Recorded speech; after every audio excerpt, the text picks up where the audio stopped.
Most people don't know their taillight's out. If we can make those stops to inform people of those things, it can be a very positive thing. I just couldn't understand how, even though you have not committed a crime, how do you become that magnet that almost every time you leave the house, you're gonna get pulled over? After they stopped enforcing these lower level traffic infractions, reported crime overall went down. Disparities in traffic stops went down. Our officers were safer. Hey, it's Julie, and this is Top of Mind, where we tackle tough topics with nuance and an open mind. We're out to become better citizens, kinder neighbors, and more effective advocates. Today, do routine traffic stops make our communities safer? It was just after midnight, and I was picking up a friend of mine to take him back to the house. This is Alexander Landau. It was 2009, downtown Denver. He was 19. And mind you, young black male had just purchased my first vehicle. It's a 84 Lincoln Town Car. And as we were turning around, because we overshot our turn, we were pulled over. The officer said Landau made an illegal left turn. I'm sitting there thinking like, man, I didn't see an illegal left turn sign. But I thought, maybe he's right. There's a chance I didn't see the sign and I made an illegal left turn. But I honestly didn't think that we had really anything to worry about. I immediately grabbed my registration and my proof of insurance, and I actually didn't even have my wallet on me at the time. But I wasn't even worried about that because I thought in my mind, I don't have any outstanding warrants. I'm not a habitual offender, a violent person or anything like that. So I'll just provide my social security number and explain what's going on to the officer, and there shouldn't be any problems. We should be out of here in no time. Even though you were a black man, there was no fear on your part at that moment. No, and I'm glad you brought that up. There wasn't, because I am a domestic adoptee. I was raised in predominantly white communities by loving white parents. And my dad coming from career Denver police officer, 60 years of DPD history on his side of the family in the same district that tried to kill me. Neither one of them with their backgrounds would ever have imagined that something this graphic and grotesque would have happened to their son. And nor would I, had this not personally happened to me. There was nothing about the way that evening went that should have resulted in officers attempting to take my life away, especially over allegations of an illegal left turn that later proved to be false. And that's why, for me, that particular night was my point of awakening and call to action. Getting pulled over is the most common encounter Americans have with police. On a typical day, more than 50,000 of us see those lights in the rearview mirror. And while it's never fun to be that driver, we generally assume that enforcing traffic laws is an important part of public safety, don't we? I mean, if police weren't out there patrolling the streets, would anyone bother to follow traffic laws? So today, do traffic stops contribute to public safety as much as we expect? It's clear the effects are not equal. Across the nation, drivers of color are much more likely to get pulled over. And a troubling number of incidents where black men are killed by police start with a traffic stop. Tyree Nichols, Dante Wright, Philando Castile are a few names you may recognize from the headlines. In response, dozens of police departments have cut back on traffic stops in the last few years. So traffic enforcement is an important part of the national conversation we're having about how police can better ensure safety for all of us.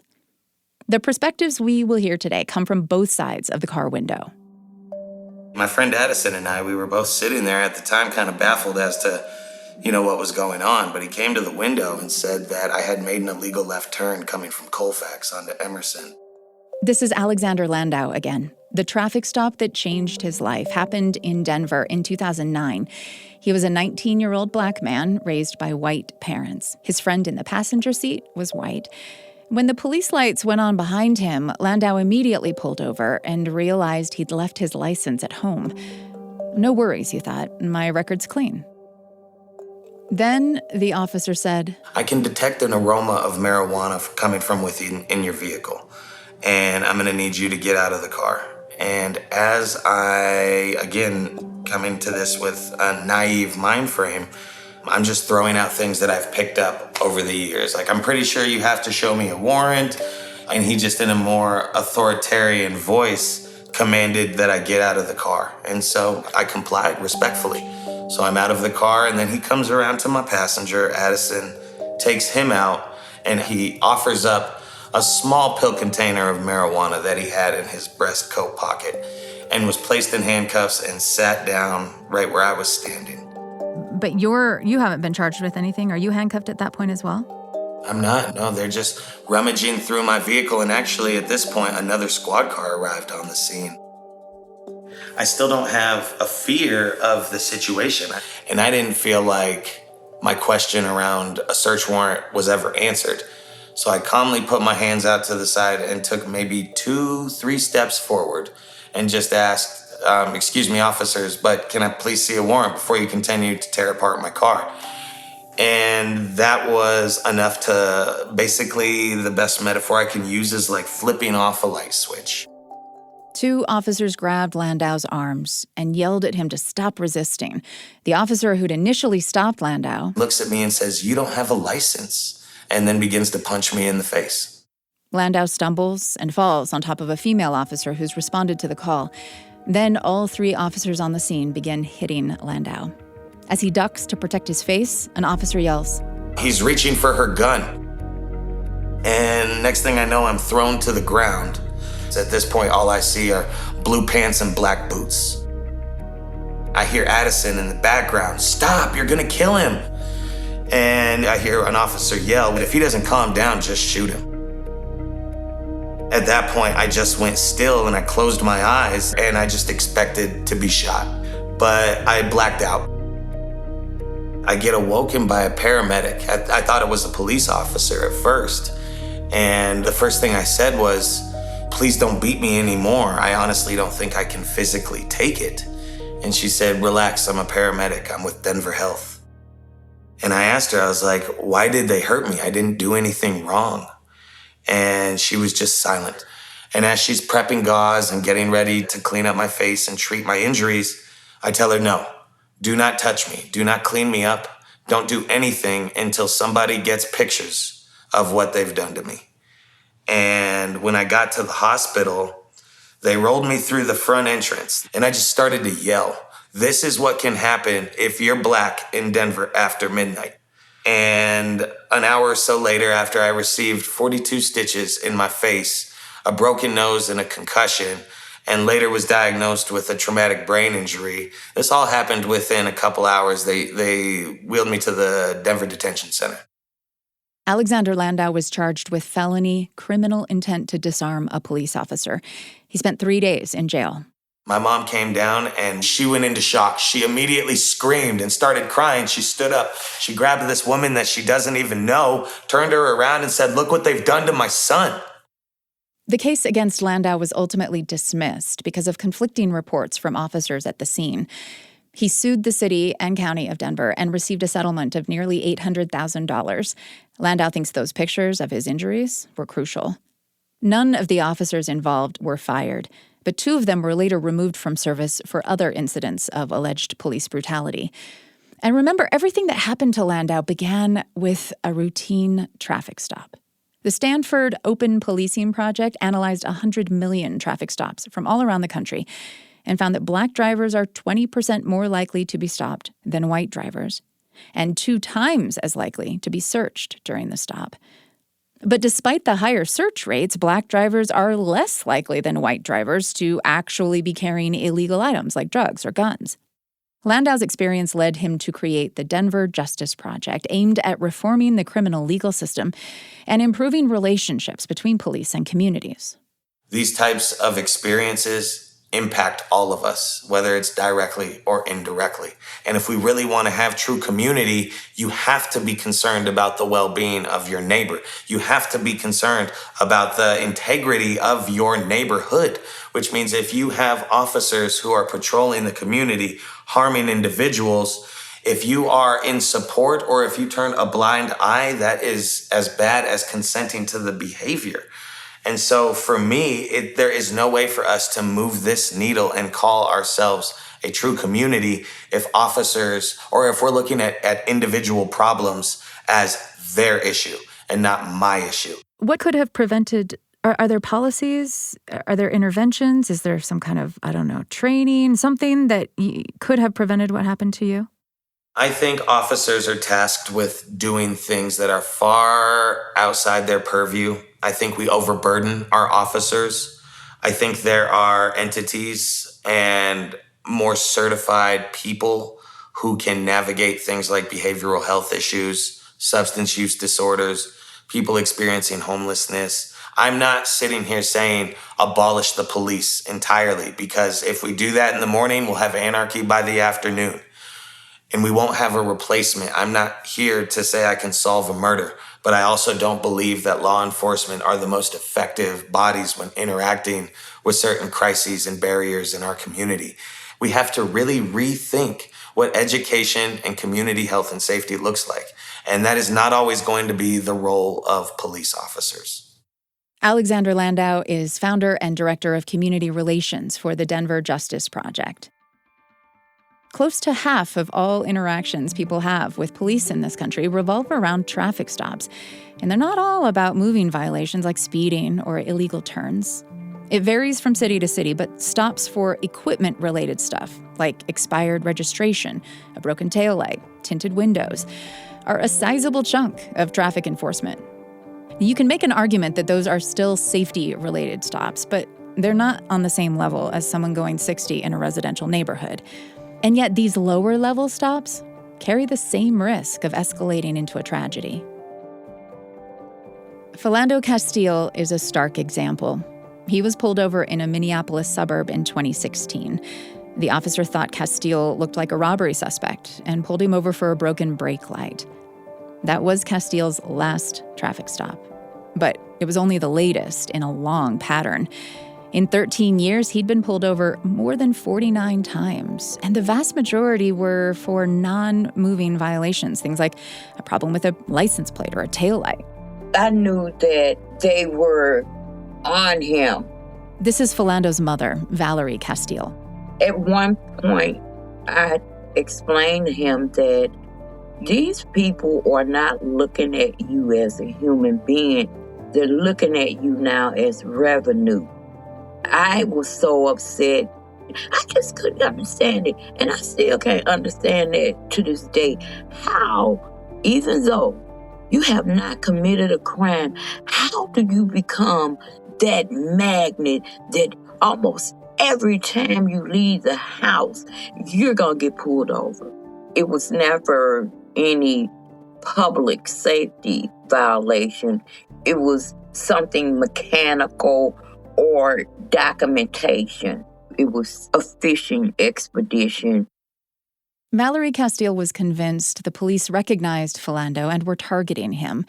And since even the minor traffic stops often led to a fine, the financial burden was significant. When he couldn't keep up, Philando's license would get suspended. Sometimes he'd drive anyway, get pulled over, cited for driving on a suspended license, and the cycle continued. I told him he should just get on the bus, because at that point where we were living at, the bus stop was across the street. So he did, he wasn't running around and didn't have a license all the time. But is driving on a suspended license a criminal crime? No, it is not. Being irresponsible is not a criminal crime. It's not like, he was known for evading and eluding the police and getting in a shootout or running from them and things of that nature. Every time the police get behind him, he pull over right away because he know I haven't done anything. Okay, I may not have my license, may not have my insurance, but it's not criminal. I have not gone out here and harmed anyone. So driving on I did that, so I deserve to die. Come on now. sir. I have to tell you, I do have a firearm on me. Don't reach for it, then. Don't pull it out. Dash cam footage from July 6th, 2016 shows Philando Castile immediately volunteering to the officer at his window that he has a gun in the car, which he was licensed to carry. "Don't pull it out," says the officer several times, before firing 7 shots into the car. 5 hit Castile. His girlfriend in the passenger seat starts filming a Facebook Live video that would soon go viral. Please don't tell me he's dead. Please don't tell me my boyfriend just went like that. Keep your hands where they are, please. Yes, I will, sir. I'll keep my hands where they are. Please don't tell me this, Lord. Please, Jesus, don't tell me that he's gone. Why did that stop of the 49 Philando Castile had experienced go so terribly wrong? Was it because he mentioned his gun to the officer? The possibility haunts his mother, Valerie. You know, I'm the one that told Philando, listen, when you have other people in the car and you get pulled over, you tell the police that you have the weapon because that would lessen tension. I don't want them just find the gun and then, go sideways. You regret telling him that? Yeah. It's kind of like a toss-up. If you want your children to grow up with respect, dignity, and integrity, you teach them to be honest. You understand what I'm saying? I should have just let them lie. You know what I'm saying? I don't know what type of perception that people have about Black families. We do teach our children to be the best human being they could be. We do that. This is why I told my children, you're not bringing no gun up in here unless you get it the proper way. That's the only way you're going to run around with a gun. You got to go get your license. A jury acquitted the officer who shot Philando Castile. Days later, the city of St. Anthony settled with the Castile family for nearly $3 million. And Valerie Castile has worked since then to address the root issues she believes led to her son's death, including advocating for more funding to address poverty and improve education in Black neighborhoods. She worked with Minnesota lawmakers to revise the state's driver manual with clear instructions for drivers who have legal firearms in the car during a traffic stop. And the family founded the Philando Castile Relief Foundation. His legacy right now is all about healing, peace, and justice. He was a pillar in the community. He worked at the St. Paul public school systems for like 15 years.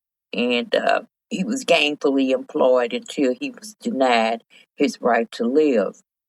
But we are here to support families that loses someone to gun violence. We have a $400 stipend for families to help with things that they may need when they're going through that process. And we also help reduce the negative lunch balances throughout the state of Minnesota.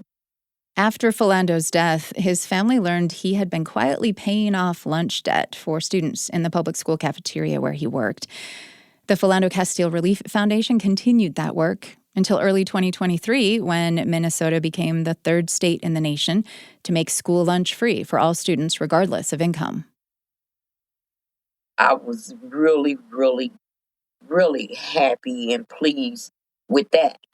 So we have to find something else to do because we're not going to be doing that part of our support within the Philando Castile Relief Foundation. But we have some other things that we are, got our minds on, furthering the commitment that we have in serving the community. Because I do not want nobody else to feel the way that I feel and have to fight the way that I have fought. Well, Valerie, thank you for sharing your story and Philando's story with us. All right, my dear. Thank you. After Philando Castile's death, the district attorney there in Ramsey County called on police to do fewer traffic stops for low-level infractions as a way to reduce racial disparity and opportunities for tragedy. Several police departments in the area, including St. Paul, which was doing the most traffic stops in the county, made that change. A lot of officers were wary, though. I think at first people were pretty skeptical, like, hey, what? And I don't know if it's good or not. I think it's too soon to tell. What's clear is that since that change, St. Paul police are doing about half the number of traffic stops they used to. Is the community safer as a result? I'm Julie Rose. This is Top of Mind. If you wish you could more confidently navigate the conflict in your life, well, I'm right there with you. And I need to introduce you to a new podcast called Conflict Coach with Dr. Emily Taylor. It's from BYU Radio. I've actually been working with Dr. Emily behind the scenes to make this podcast. Every single episode features a real conflict from a real person, and Dr. Emily coaches them through the skills they need to get to a better outcome. I learned so much from every single episode. I can't wait for you to check it out. Conflict Coach with Dr. Emily Taylor is on Apple Podcasts, Spotify, YouTube, or anywhere you listen. In September of 2021, the St. Paul police chief announced his officers would begin focusing their traffic stops on, quote, the most dangerous driving behaviors. Previously, St. Paul police data showed Black drivers were 4 times more likely to be stopped and 9 times more likely to be searched compared to white drivers in the city. Fewer traffic stops would ideally mean less racial disparity and community tension. And that last part was obvious to longtime St. Paul patrol officer Mark Ross. I mean, that certainly if you have less contact with people on traffic stops, there's no opportunity for any tension, so there won't be any tension.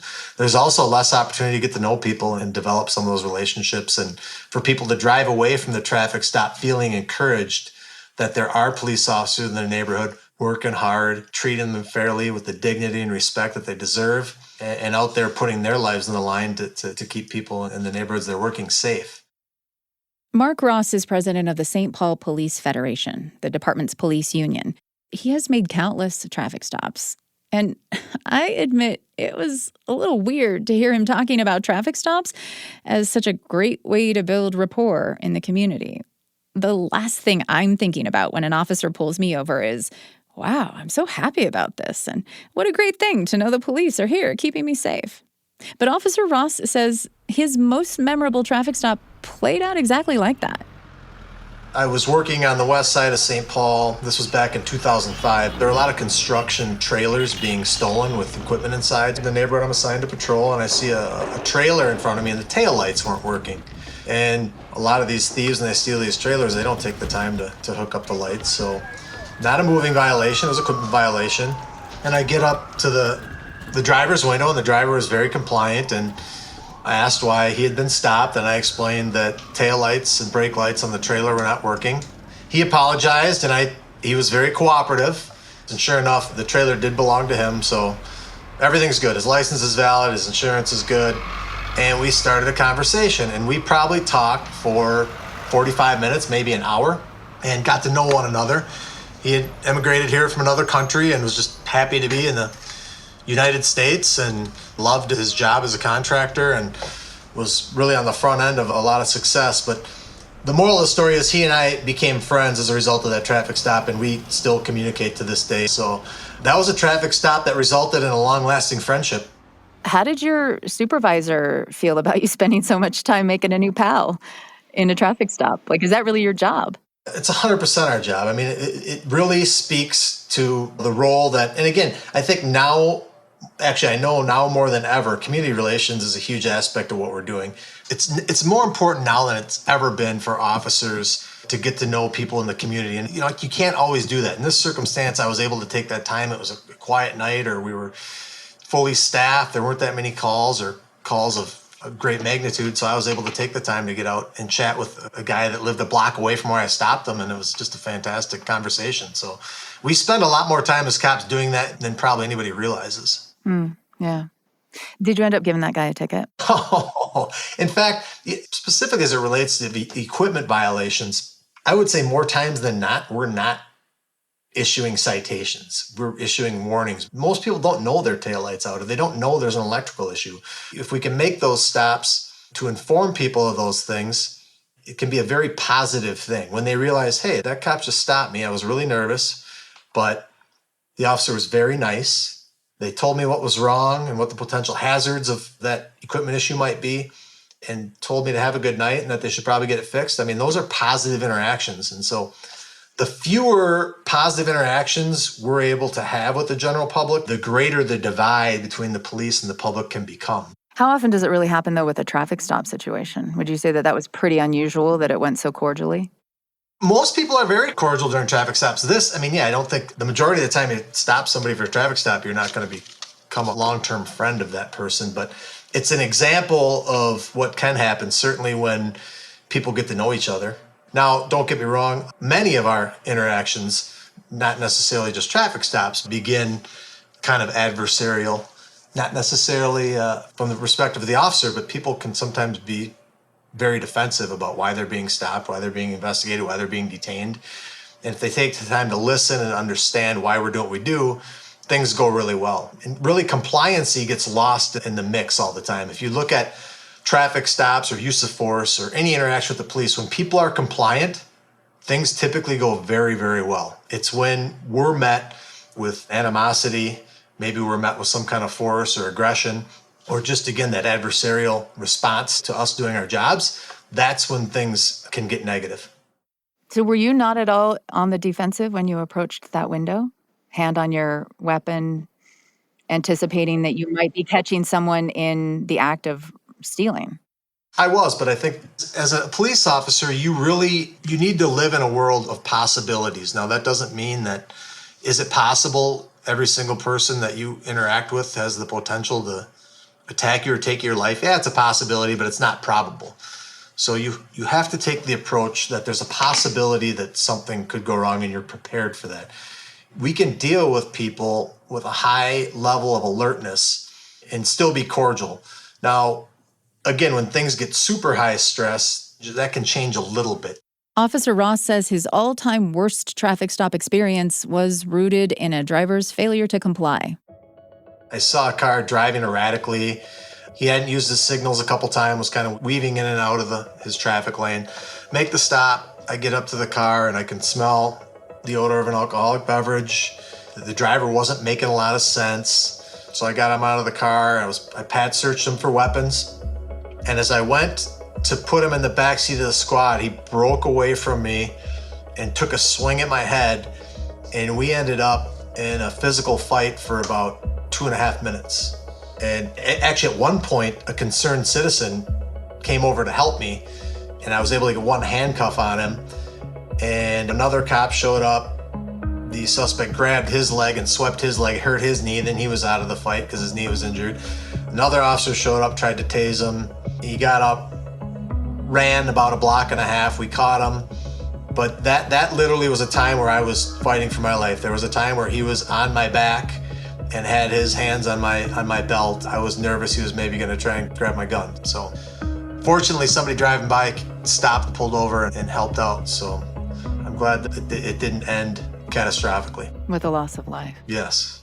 Officer Ross, though, I guess I'm really surprised that guy survived, that he didn't get shot by police. I think that, and I've been alone for a little longer, it probably would have happened. And again, I'm glad that it didn't. But you said something that's super interesting to me, and I'm not surprised by it. But you said you were surprised that he wasn't shot. But Julie, the reality is these things happen all the time throughout the country. And 99.5%, if not 99.9% of the time, officers are not shooting people. There's no metric to measure how many times the police could use deadly force, but don't. It's very, very rare. I would tell you we're the best de-escalators in the world. That's what we do all day, every day, is de-escalate really tense situations. Have mistakes been made? Absolutely. But in most cases, at least my experience has been, those have been anomalies. That's not representative of the day-to-day interactions we have with the general public. You mentioned that when things go badly, it's almost always because of the driver or the passenger's failure to comply. So what is your advice in terms of compliance? It just means being cooperative and following directions. Because we don't know as police officers, we don't know what's going on in any car that we stop at. So again, following directions and being cooperative goes so far. And it really gets lost in the mix. Do you think that if you're going to expect full compliance, that the officer has an obligation to behave in a certain way? Absolutely. We should be treating people respectfully and with dignity. I mean, there's times in high pressure, very intense situations where maybe that doesn't seem like the case, but sometimes we don't have time to communicate what we're doing or how we're going to do it because we need to react so quickly. But the reality is, if people are compliant, if they've been wronged, there are a lot of mechanisms in place to deal with that after the fact.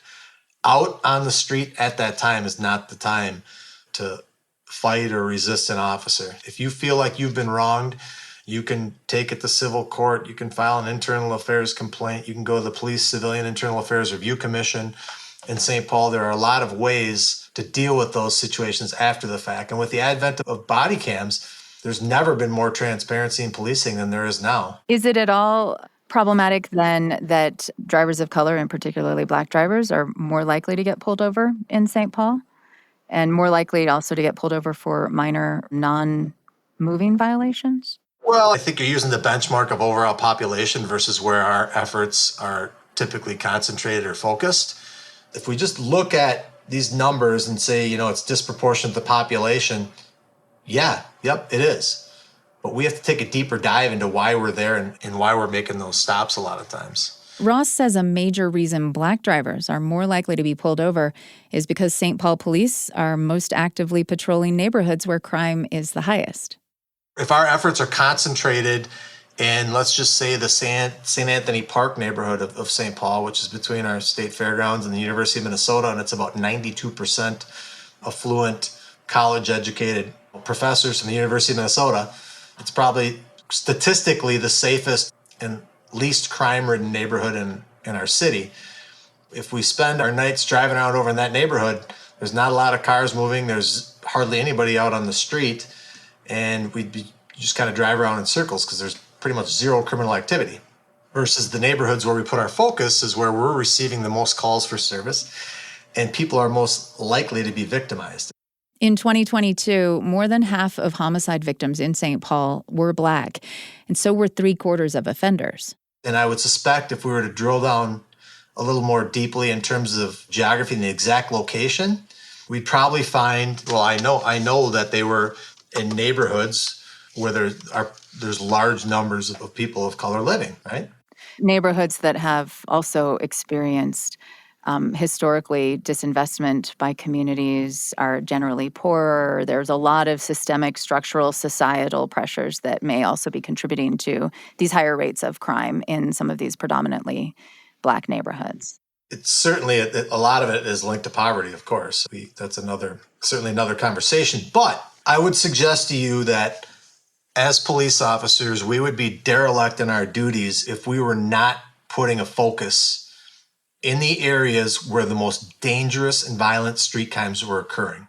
The people that live in those neighborhoods, those victims and their families, deserve our services, and they expect that we're there to try and protect them. We can't pretend that those things aren't happening in these neighborhoods and that people of color are disproportionately affected by gun violence. And so we're going to put a laser sharp focus. We know who the people are out committing the most violent crimes and where they're committing them, and people are most likely to be victimized. And I think victimization really gets lost in the shuffle here.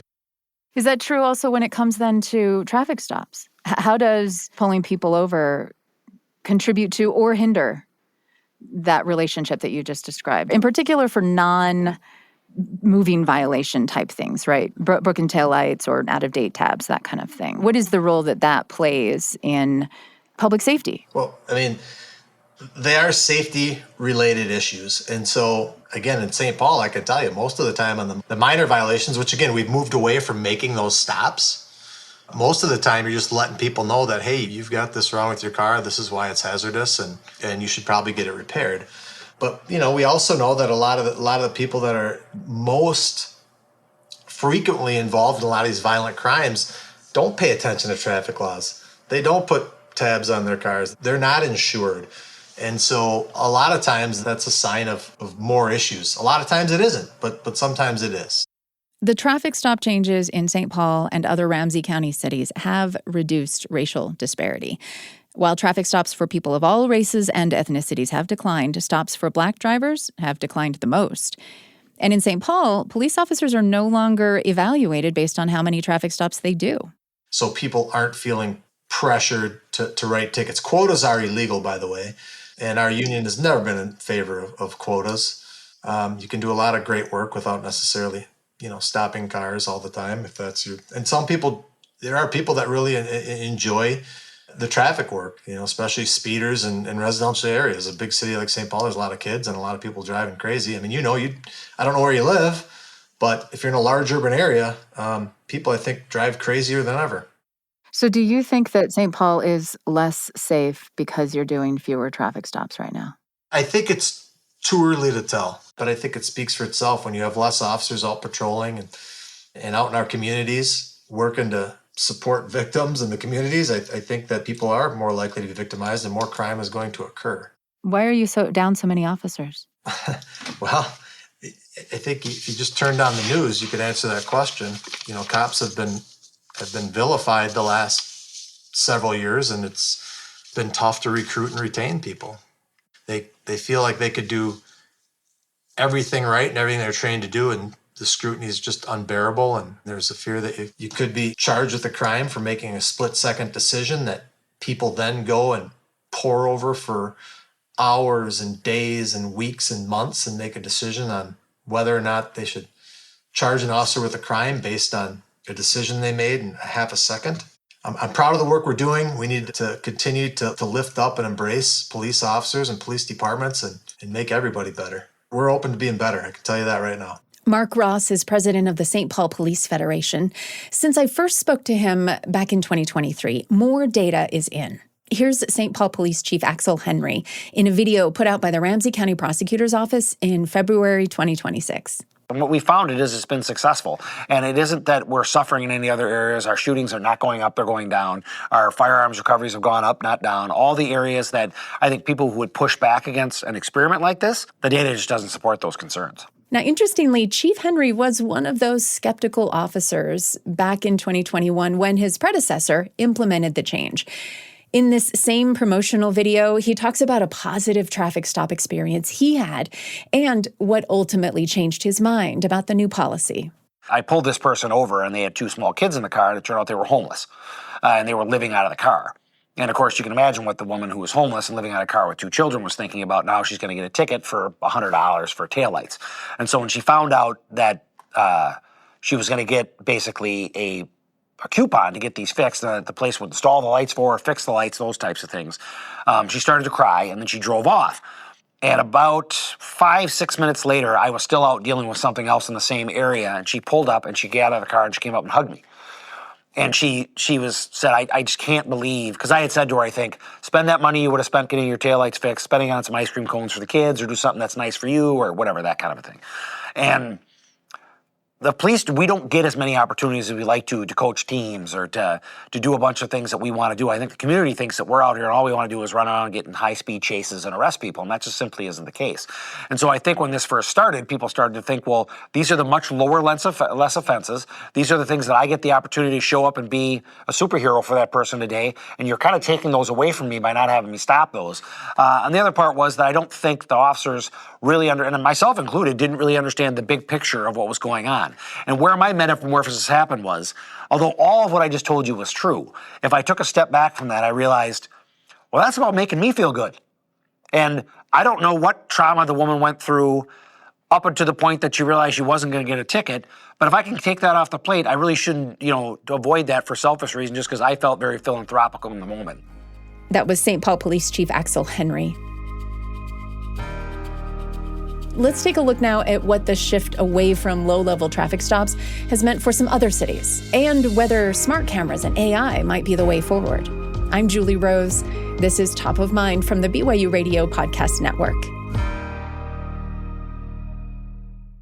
On Top of Mind, we're often tackling big social and political issues. So I want to recommend to you a podcast that hits a little closer to home. The Lisa Show from BYU Radio is an award-winning, nationally acclaimed podcast that tackles the everyday struggles we all face around parenting, mental health, relationships, and social issues, all while exploring how to live a happier, healthier life and doing it with a dose of humor. It's hosted by Lisa Valentine Clark. She's a widowed mother of 5. She's also an actress and comedian. And through honest conversation, hard-won wisdom, and a good dose of laughter, she reminds us that we're not alone. So take a good look at life with The Lisa Show from BYU Radio. You can find it on YouTube, Spotify, Apple Podcasts, or anywhere you listen. Georgia State Criminologist Thaddeus Johnson is pleased to see a number of cities and even a few states moving away from low-level traffic stops.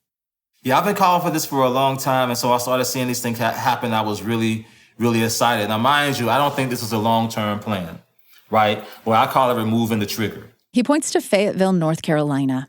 Back in 2013, a new police chief arrived in the wake of a fatal shooting by police during a traffic stop and community-wide uproar over treatment of Black drivers. Chief Harold Medlock instructed his officers to avoid stopping drivers for non-moving violations. After 3 years, researchers found racial disparities in traffic enforcement declined.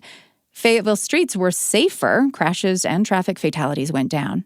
As for crime rates overall, the levels of homicide before and after they stopped enforcing these lower level traffic infractions didn't change. But what we did see was that reported crime overall went down.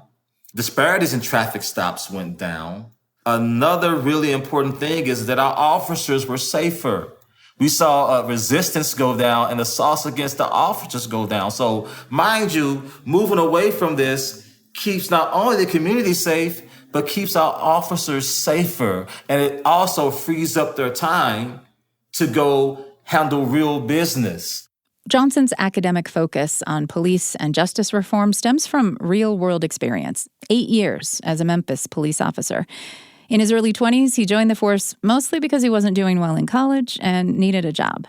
You know, I grew up from one of those families where pretty much all the males, at least in my generation and before me, we've had some type of unpleasant contacts with the police. Growing up, having to talk in the home, it's yes, sir, no, ma'am, yes, ma'am, show your hands, make sure you follow instructions. So I guess it's a little hard to figure out then why of all the jobs you would choose to do. I mean, what was the appeal with policing for you? Well, at first I just thought, it's a job. And, I'm one of those who if you want some things to change, you have to be actively involved. And he hoped he could do some good. Right from the start, he spent a lot of time on traffic stops, and he didn't love it. Particularly if you're, talking about nighttime or, going to an encounter that you really have no idea how it's going to turn out, right? You're trained in the academy.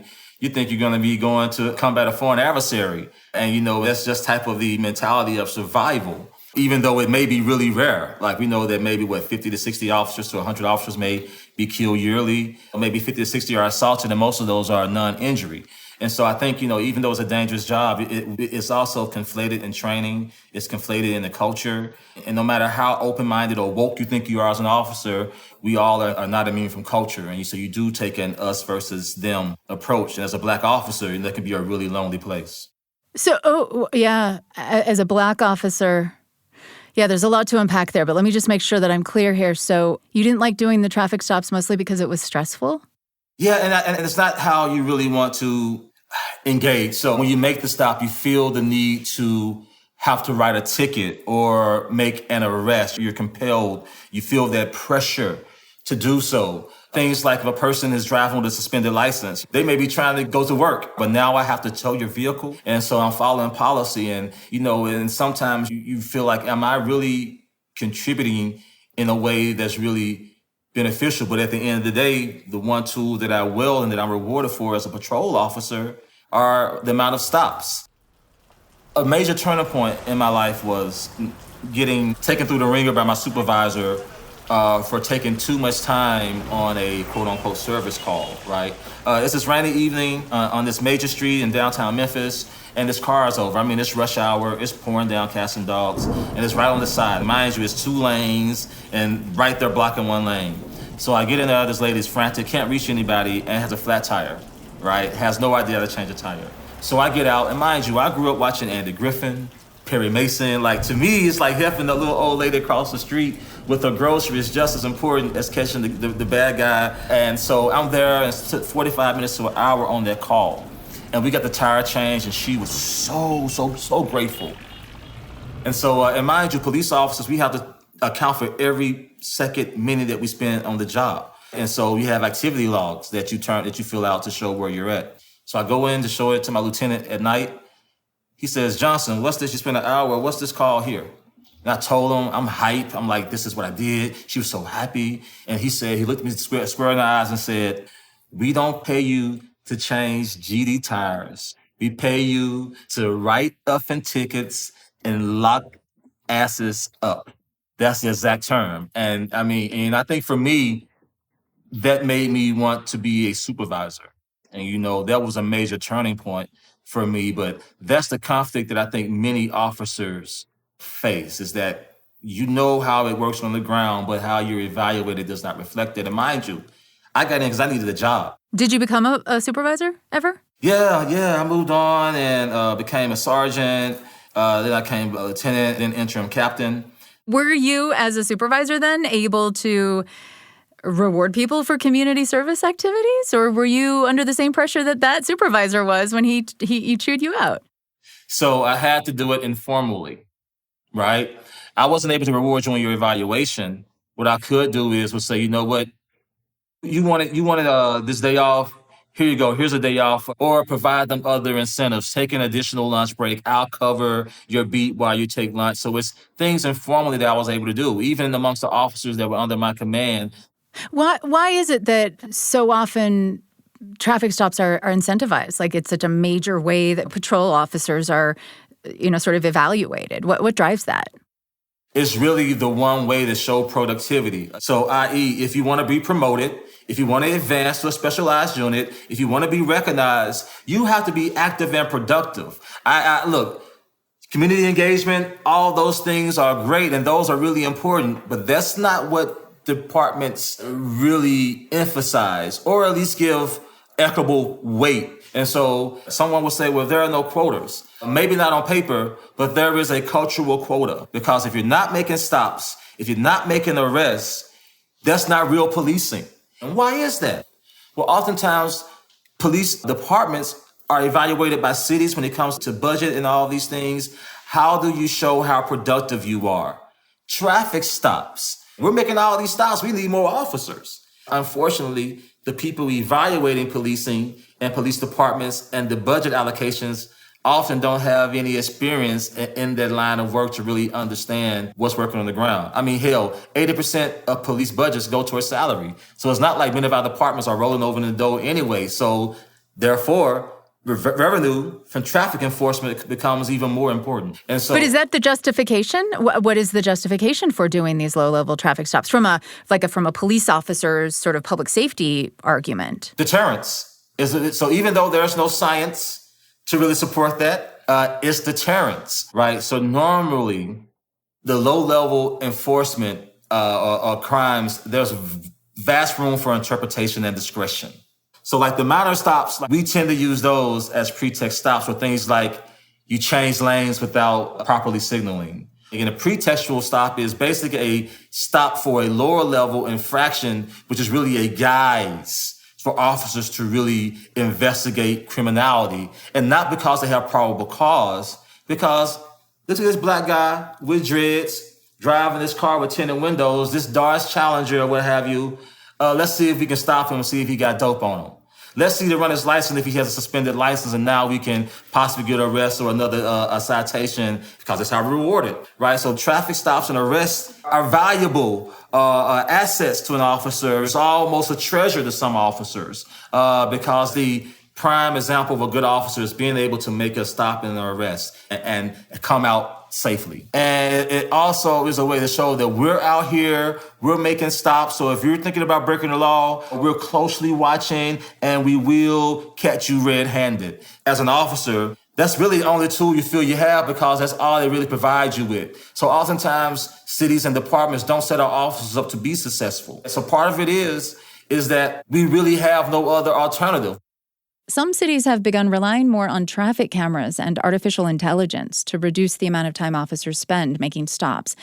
Ideally, that takes out some of the potential for bias and confrontation. But Johnson says, we have to also be mindful that many times the places that these surveillance is at are going to be disproportionately located in areas that houses Black and brown people and poor people. In which case, the consequences of traffic enforcement, particularly in terms of fines, remain disparate. Also, we did a study on facial recognition technology.